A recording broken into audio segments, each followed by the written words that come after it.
Let me just check if she's here. Stay.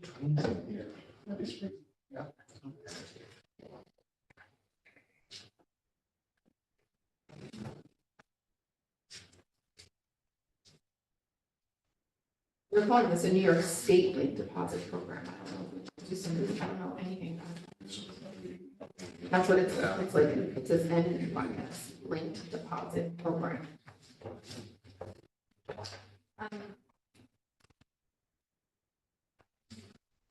My sense is that that's probably related to their state grant they received. They got a Restore New York grant, which they probably have to draw down from I somehow. understand this one name. It's just the, oh, I did not hear computer. That was the, so, motion to me.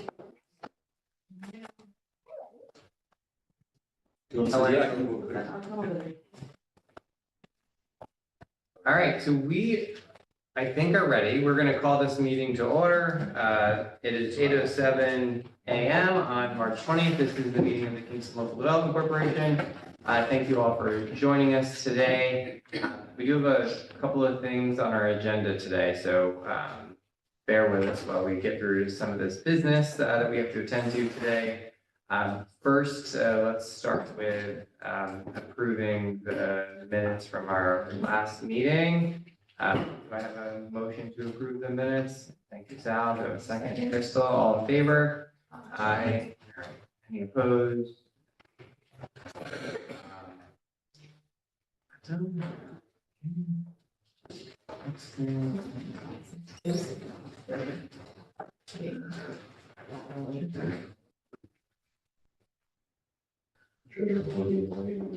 Yeah, why don't you talk about that? We, per my email a couple days ago, Mandy's in the middle of a couple of audits, so we do not have financial numbers that we're comfortable presenting at this point in time. Once those numbers are scrubbed and released to Mandy and myself, I will forward you a treasurer's report, so we'll be officially delayed as of today's meeting. Thank you. Thank you.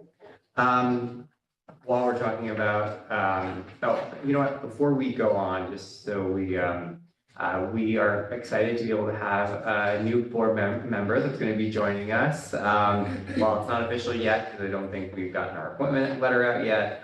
John, you want to just introduce yourself and let everyone know a little bit about you before your first official meeting will probably be next month. Sure. Yes, I'm John Menny. Moved to Kingston about 9 years ago. Live in Uptown neighborhood. He's here. I'm the manager or general manager of Hotel Kinsley, the restaurant. Also involved with the assembly, new concert space as a venue space for the hotel. Yeah, and I'm just a really proud Kingstonian now, and happy to be here and to help out. Particularly interested in making sure that the businesses in town thrive just as much as mine is. And yeah, Great. Well, thank you, John. We appreciate it. Welcome. We're excited to have you. All right, so now we're going to do the audit. So I hope everyone had a chance to have a look at the audit.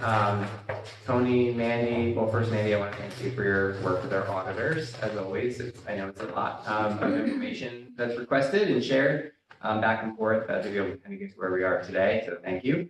But do you guys want to mention anything in particular about the audit before we? Just the opinion letter mentioned this missing required information, performance evaluation and audit. Is that, So I'm not exactly sure what that means. I mean, I went through that with them. We have an investment policy. And as far as I can see, that's all we need. So I have to do a little bit more research. So it's a finding. It's not gonna make us break us, but I don't understand what else we need in addition to the fact that we have an investment policy and all that information is forwarded to the ADL. So they see where our investments are, they see the CDs that we had, the interest that we were able to get back. everything else was great. Right.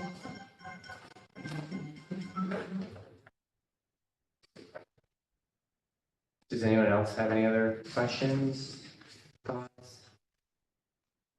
I mean, you'll get back to us once you have an understanding of if there's anything else we need Yeah. to It do. sounded like something simple. They weren't Yeah. looking at material. So it'll be something the finance committee will get together and discuss, and then it'll be presented to you guys. If it's something else that has to be added to the policy. We just updated the investment policy, did we recently? I'm sorry. Did we update the investment policy like recently? Yeah, I'm just not, when I asked the auditors, they sent me it was kind of like an attorney answer. You know, I know what you mean. they sent me like this, paragraph sub, whatever it was, and I read it, and I'm like, I still have what we have, but, yeah. Great.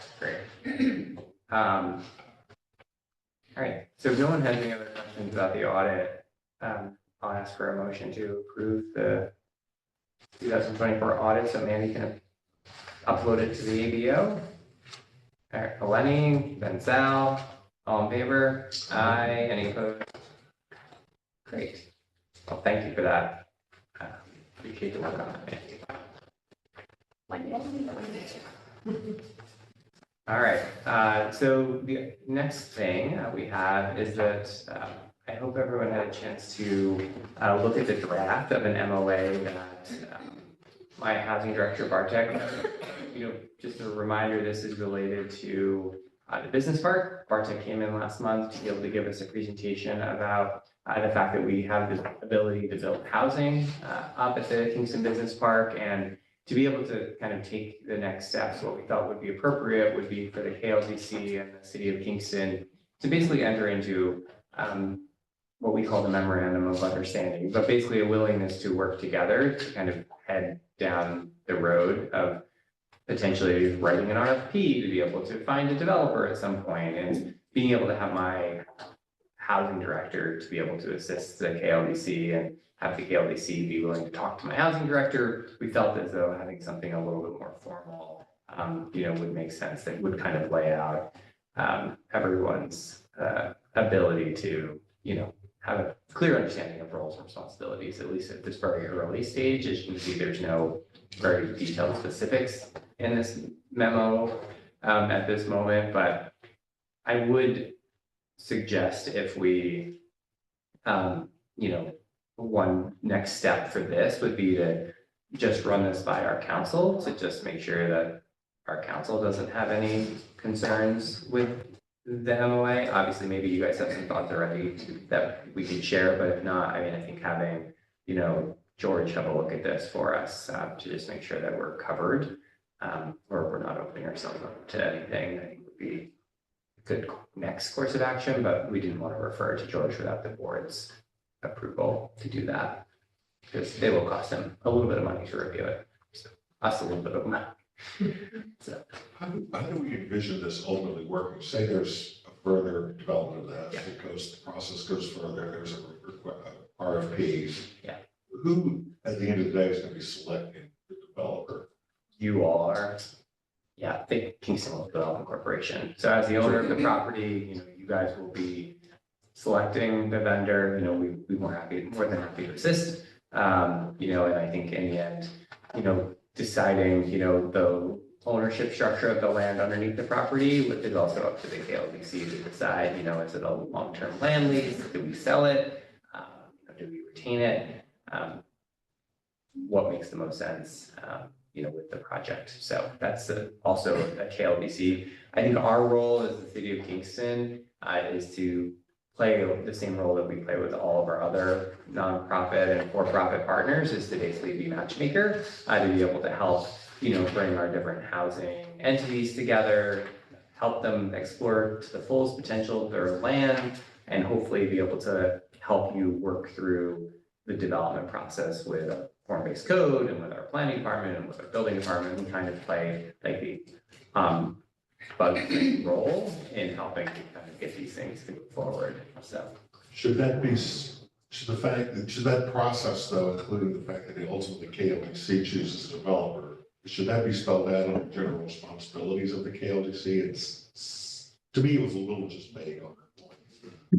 Yeah, yeah, yep, It seems like a pretty big swing from what we normally do as far as lend to local businesses. Is this something we're even, for lack of a better term, allowed to do for our charter? Secondly, what would the financial impact be from the KLDC side? I mean, we've got significant reserves for lending purposes. What are we thinking as far as obligation? yeah, so I think there's two things there, one, you weren't on the board yet, but we did go kind of down the road of like, what is the role of the KLDC in kind of helping to do some of these developments, and so we actually played a pretty major role in the development of the Kingstonian. So we actually acquired the property from the city, and then went into a land development agreement between the KLDC and the developer to be able to move that project forward. And so, after reviewing kind of the role that local development corporations play, housing supports workforce housing, and that's really kind of the role that we can play there to be able to create that. So we felt like we were comfortable in doing housing as an agency, but I do think that our role in the future in terms of financial to this project is really whatever we want. So that's the benefit of when we write the request for proposals to be able to find a developer. We are going to have to define, what costs we want the development to bear versus what costs the KLDC may be able to assist with, if any at all, right? And so that is going to have to be defined by us in this development request that is at some point created. And we're going to have to decide, from a kind of a operations perspective, if we sell the property, for instance, to a housing developer in some way, shape, or form to be able to build housing on the site, that's going to be revenue coming into the KLDC, and we'd have to decide whether we would want that to be done over a longer period of time, over, say 30 years and annual payments, or whether we prefer kind of a lump sum payment, for the value of the property that we're allowing to be developed on, or some sort of version of that in some way, shape, or form. And so, yeah, that all still has to be determined, and that's why we are at the very early stages of kind of figuring out like what this could look like in the future. Hope that's helpful. I had a couple of other little things on. Yeah. Under general responsibilities of the KLDC, the first bullet point says it starts in collaboration with the KLDC. I think that should be the city. Yeah. And then also, it only calls out the city's responsibility for facilitating public engagement. I think that should be all three parties' responsibility. Be much more meaningful. Yeah. So I would just add that. Okay. Great, thank you for that feedback. So we'll get that updated, and then if it's okay with everyone, we can then send it to George to see if he has any other feedback. And if between now and then, obviously it'll be another month, so if you have, further thoughts, just feel free to send them to us, and we will, continue to kind of make updates to this document. As we kind of move forward. Just in general, what do you think the public sentiment or like any kind of negative feedback will be once this stuff starts to come out? Like, I'm sure anybody that might have a problem with something like this is going to start to voice their opinion more loudly. Sure. So we've had a public session already, and I think the biggest thing that we heard was a concern for increased traffic in the avenues, in particular 3rd Avenue and 4th Avenue, where it's kind of a more residentially focused, more narrow streets. And so the design team kind of heard that feedback, and I think that there are ways for us to, modify slightly the design to be able to have maybe pedestrian only access between this new community and 3rd and 4th Avenue, and then to have all vehicular traffic continue to come down to Delaware. The one nice thing is that both Delaware Avenue, Murray Street, they're designed to be able to handle larger traffic volumes that just don't exist today. And so that is, I think, people feel relatively comfortable that, you know, that can be managed, because even there used to be a stoplight even at the bottom of the hill. The mask is still there. Yeah, and, yeah, and so like if we ever had such traffic volumes where that would need to go back up, it's relatively easy to do that. And so I feel like that's good, but the biggest feedback we've heard, and I think the second feedback was, you know, concern about taking down trees, you know, up there. And, you know, obviously we as a, you know, corporation, we already had development sites that we could at any point sell or you lease, which would also require taking down trees. And so I think what our conceptual design kind of laid out was that, you know, we're keeping the entire east side of the site, which is the site,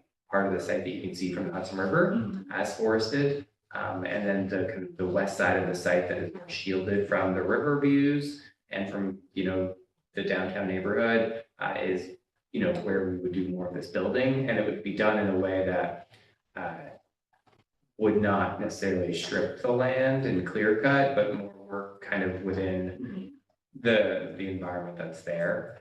As part of our zoning code, we have something called a conservation village plan, where it would create a neighborhood that kind of clusters all of the development close to the roadways that are installed, so that you don't kind of have the sprawl feel.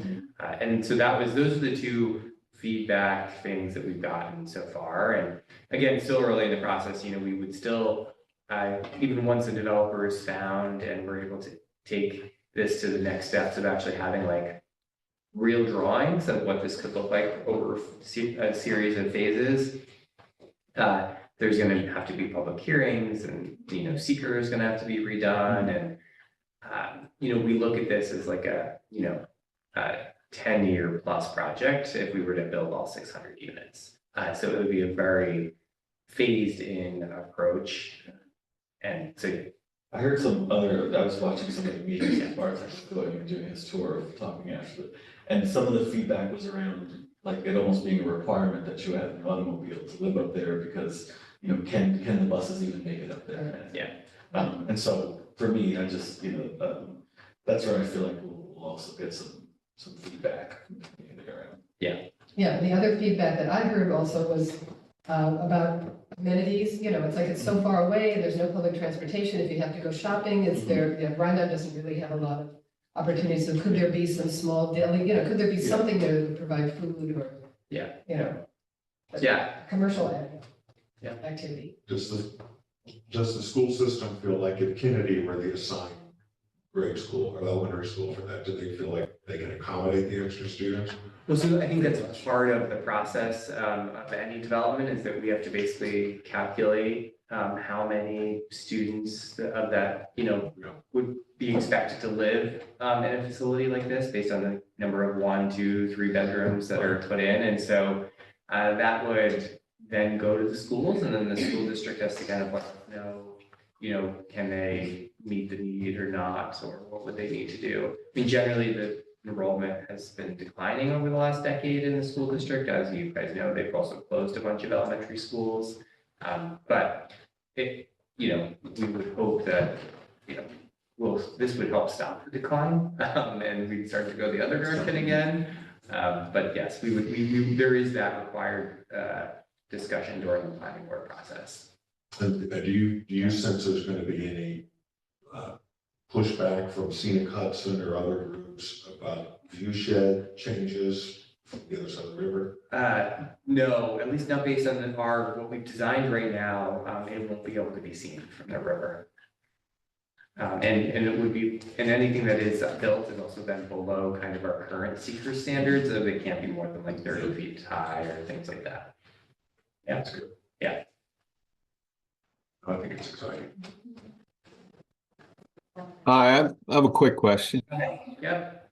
You mentioned that we could potentially sell this, and then the KLDC would have money to reinvest in businesses. Does this avoid that if we sign this MOU? I mean, that was the first I think that's the first I heard of that option, but I'm sorry if that's not. Yeah, so the KLDC owns the land. And so the KLDC will have to decide,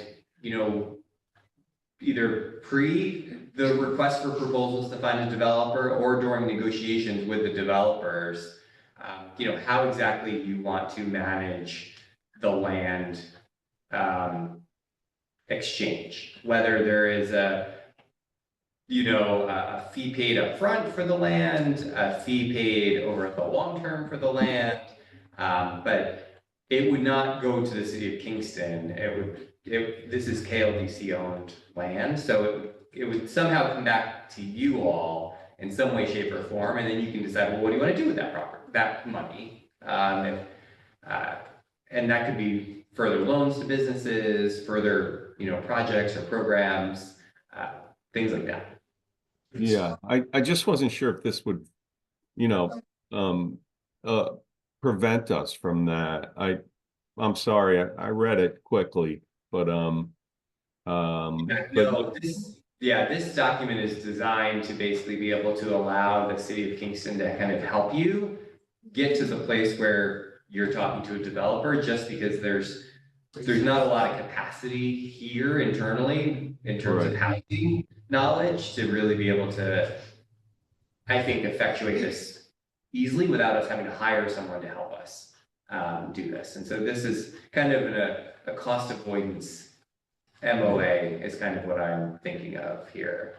yeah, I think it would be great to have it developed for market rate, or some type of housing for workforce.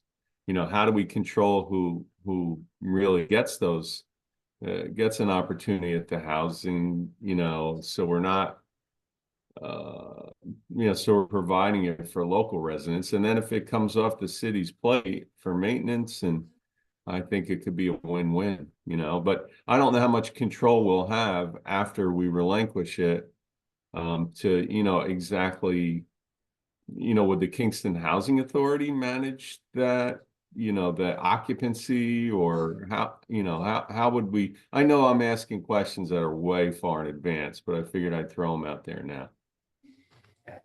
Well, there's a similar project to this going on right now up at the Golden Hill Old Jail redevelopment project. And the model is sort of the same.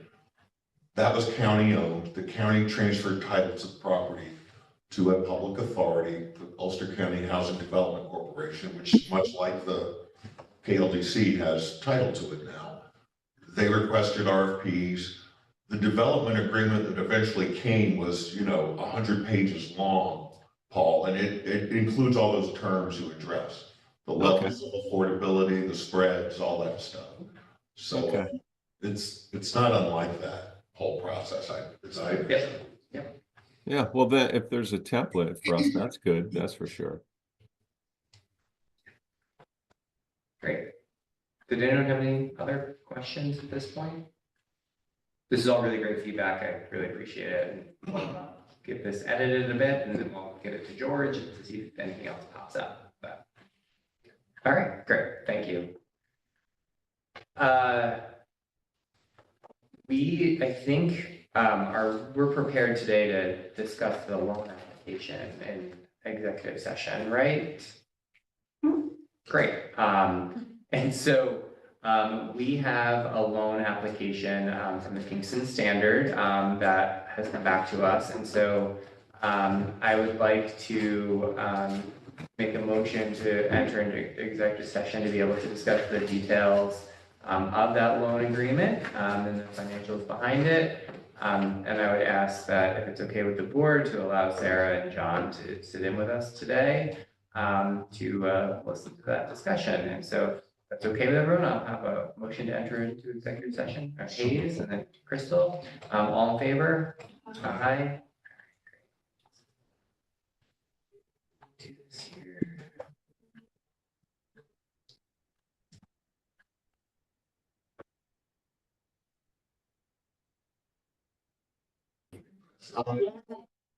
Motion here, but the date is still up in the air, right? Because that term sheet is not dated correctly. So should I? Yes. 117.25, was that? You had mentioned No, that. this will be 117, because the other one was based on December. Right. One So second. this is right. Yeah. Yeah. All right, can I have a motion to exit out of executive session? Sal, thank you. Hayes, second, all in favor? Aye. Any opposed? All right, so what we have, we're coming out of executive session, so we do have a resolution that we would like to make, again, related to the Kingston standard. Folks may remember that we voted on this once already, but there was a change on the term sheet that we, had before us the last time, so we needed to kind of redo this now that we have a final term sheet. And so I'll ask for a motion from the board to make related to the loan for the Kingston standard. All right, I'd like to make a motion to approve a fixed rate loan for $494,756 at 6% for 20 years. Per the term sheets outlined by MBT for construction purposes, that would be dated 1/17/2025. Borrowers must close within 12 months of signing the MBT term sheet. do I have a second on that? Eleni, all in favor? Aye. Any opposed?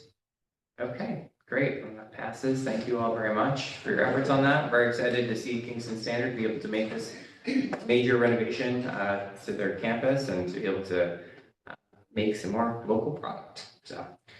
And I believe that that's all we actually had on our agenda today. Does anyone have anything else? I just have a question. Is the KLDC logo that's at the top of the new kind of contact page, is that our new logo? I don't know, that's, Yeah, that's, okay. I that's a think- holding, it's gonna go green, I don't know if that's what it's actually gonna look like. Yeah. But I don't have anything against it, I just didn't know Yeah. if it's. I thought in one of our calls, they had said that they were basically gonna go with like big block letters, KLDC green, and then like nothing underneath it, but And then, for those of you who didn't get me your bio, yes. they won't put the website up running until they get everything they need from us. Great, so we will get you the bios, so that you can get that. Is that all that's pending? At the moment, I have to get in touch with some borrowers to see if they'd be willing to do, That's the moments. Is it sort of? I don't want some, Ulster Savings Bank. We're doing a specimen written bio. There was an email that had questions for us to answer. Oh, okay. Yeah, we'll get that. Do you need photos too? Oh, you wanna give us a photo? That's good. They didn't ask for them, but yeah, if you want. Pretty lucky. We didn't do that. Yeah, I was gonna say, I'll send you a headshot. Well, I'll ask them. Ask Yeah. them first. Correct. You're opening up the door with that. All right, great. I think that's it. So can I have a motion to adjourn? Thank you. All right, second, Hayes. All right, all in favor? Aye, opposed? You can. Okay.